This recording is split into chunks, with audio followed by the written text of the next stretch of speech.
Go ahead. Your Honor, today is the date and time set for probable cause conference in this matter. I know the court would want to first address Mr. Rainey's bond violation. Yes. I know.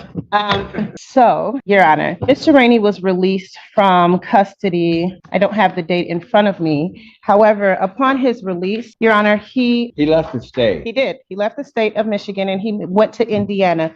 When he was released, Your Honor, he indicated to me that he was displaced and he did not have a place to stay. He did have a tether on. He indicates that he contacted the tether agency. He contacted the emergency number to see if he would have permission to go and stay with his grandmother in Indiana. He states that he did not receive any information back. I did not receive any contact from Mr. Rainey, but it was during the holiday period, Judge. He has been in contact with us. Was there a call to your office at all? There was a call to my office. He called us. It wasn't prior to him going. I will say that. However, he did call and say, I'm in Indiana. I didn't have anywhere to go. I've been trying to reach out to my agent, but to no avail. He's got that other case in Hillsdale County. He's been reporting. He's currently on probation there. He has been testing. Your Honor, he has not been using any substances. He has been clean. The only reason he went there was because he did not have a place to stay. He stays with his grandmother in Indiana. I have explained to him that prior to leaving the state, he has to receive permission from the court to enable him to go wherever it is that he's going to. I ended up getting up in Litchfield one day. Okay. He indicated that he was only Take your hands out of your... The courtroom fell silent when the judge looked straight at Mr. Rainey and said, "One day too long. He had left Michigan for just a single night, but that was all it took to violate his bond." The judge reminded him, following orders isn't optional. It's the difference between freedom and a jail cell. Disrespect to the court. He takes this case extremely seriously. We've been working with the people to see if there's a resolution. Right now, we do not have a resolution, mainly because this outstanding issue needs to be resolved. We're asking that the court allow him to stay out. The tether is doing exactly what it's supposed to do. Obviously, it didn't stop him from going, but he knows now that he is. No, he knew then. Your Honor, I did know then. I had nowhere to go. I was left out here. When I got arrested, I was in summer clothes. They were able to give me a hoodie. It was the middle of winter. I contacted everybody that I could contact, and I apologize. No, you didn't contact everybody you could have contacted.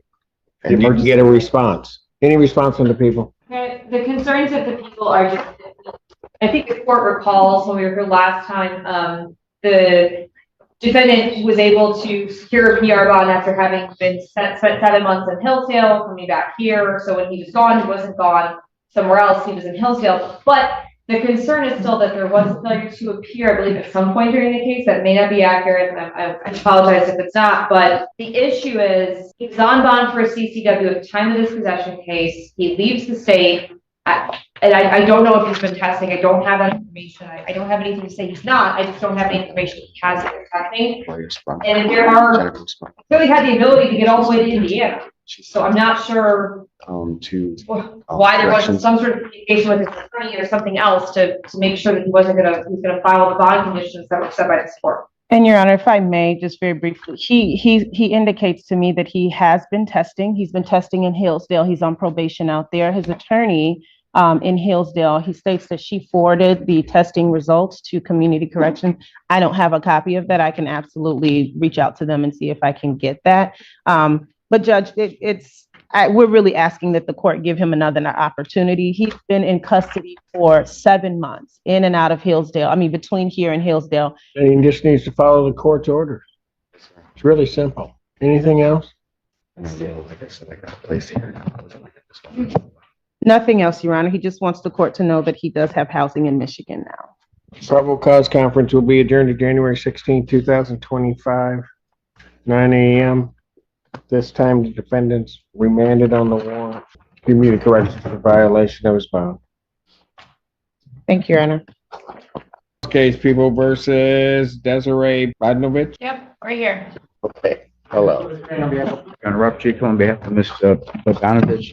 Judge, we've adjourned this PCC. Due to the holidays, it was tough to get an appointment with her. I have an in-person appointment with her tomorrow at the Huron Valley Women's Prison at 10 a.m. Could we just adjourn this PC maybe 1 week? Are we kidding again? I have to go 2 weeks because I can't. That's fine. Ms. Bogdanovich, no matter how hard I tried, I just couldn't get a visit with you because of the holidays. That's what they told me. I've been sitting in I've been sitting in front of the phone for 4 hours waiting for you to call on 2 occasions. I don't feel like you're trying to contact me at all. I can't directly contact you. I have to go through the system and they wouldn't allow it. They had me sitting in front of a phone for you. Hey, hold on, folks. I'll be there Okay. tomorrow, 10 Hold a.m. on. Maybe he's supposed to be down there tomorrow. I can't rectify what may have occurred in the past, and we'll get you heard as soon as we can, okay? Okay. All right, so probable cause conference, I'll adjourn it. I have to go 2 weeks out. I would put it 1 week out, but we have to do the whole writ procedure to get you before me. So I'll go to the 23rd, the next date that I can possibly do it. That's fine, Judge. 2025 at 9. Bond in this case will continue. Thank you. Okay? Thank you, ma'am. Thank you. The time and date set for the probable cause conference, and all of the discovery has been provided. There are still some electronic devices that are outstanding, but I don't know when those will be done. So I think we could get an exam date, and I would be requesting a special date. I think it will take like a full day. All right. Well, Judge, just let the court know, she did provide 8 videos on Monday that are, I don't even know how many hours of videos that I have not had an opportunity to even look at yet. These were things that were requested over a month ago and just got them Monday this week, which puts me in a predicament because obviously my guy's locked up and I would want to have my client be able to watch these videos, which calls into question his bond and the amount of his bond, because I would like to seek or at least ask for an oral motion to set a bond or reduce his bond at this time if the court would entertain that. Well, I'll always hear bond, but I guess I don't understand your rationale for bond is because you can't view the. Well, there's a couple of reasons for it. One, obviously the limited contact I'm able to have with my client as far as all the hours of evidence that they just provided to me this week, for one.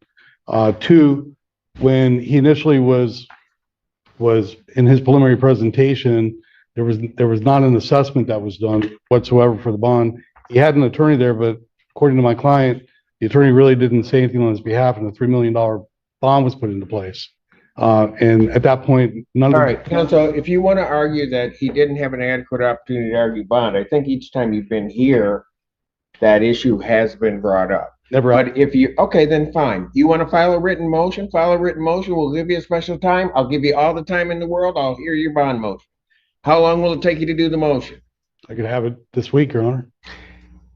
People need about 7 days to respond, if that. Yeah, sure.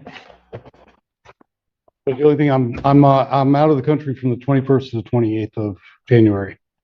I got a holiday before that, so I can't, if you're not here till the 28th, I can't hear till the end of the month. What day do you hear them on, Your Honor? I hear them on Thursdays in the afternoon. What day does that fall on? Pardon? What day does it fall on, Your Honor? What do you mean? The one that you were thinking about putting it on. Well, if you're out between the 21st and 28th, the only Thursday I then have is the 30th. I mean, I can make the 30th work if that's the earliest we can get. Set probable cause, I'll adjourn the probable cause conference and set the bond motion to January 30th, 2025, 3 p.m. That is before me at that point for the bond motion. Judge, would you like a courtesy copy to your email or to? I think the court rules require that you need to send me a copy so you can deliver it to the court, or you can send it to the email of my clerk or Yes, my staff. I suggest we set an exam date. It's not gonna happen until discovery is all complete. He's saying discovery's not, I'm not gonna do it. What I'm gonna do is he wants to hear the bond motion. I'll hear the bond motion. It says that you just got discovery to him. I don't set them that way. I'm not gonna set it. I'm gonna hear the bond mark. 30th. And so I just want to make sure we're all on the same page. The discovery that he doesn't have may never come because it's passcode protected. And then I understand that because that was brought up before me before. If he wants to give him the passcodes, then I think that discovery can get there, but I don't think that's gonna happen. So I'll hear the bond motion on the 30th and then we'll see where we go from there. Your Honor, just so I know, I know that she's saying that there's other stuff that's out there possibly with subpoenas and stuff that she has out there. I'm not sure where What subpoenas? No, I didn't say that. Well, is there other notices out there for anything else that you're doing with, other than his? I hear that there is electronic devices that are password protected that is gonna take some time to get into, that he may have the passwords to, but I don't think he's gonna give them. So we're just gonna have to wait on that. I mean, that's what I'm hearing. Anything else? No, thank you. No, sir. Wonderful. We'll see you on the 30th. This judge doesn't yell, he teaches. Every decision is a balance between mercy and accountability. When defendants plead for second chances, he listens. But he never forgets the law, because in his courtroom, excuses end where responsibility begins.